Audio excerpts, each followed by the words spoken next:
చూస్తుందా చూడదా చూస్తా.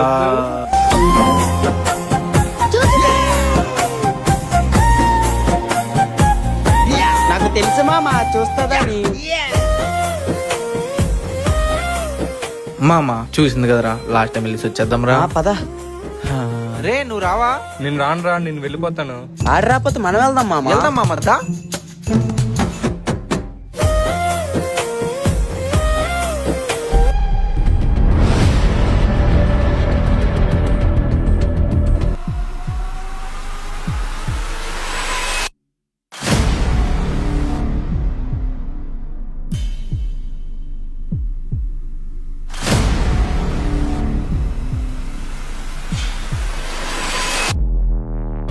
రే వాడేమో దీని మొగుడు అన్నాడు, దీనేమో అక్కని తీసుకురమ్మంటే సరే అన్నది. మూడు పిల్లలు అన్నాక ఒకే ఇంట్లో ఉండాలి కానీ వేరే వేరే ఇంట్లో ఉంటే మూడు పిల్లలు ఎలా అవుతారా? మరి వీడు మొగుడైతే మరి వాడు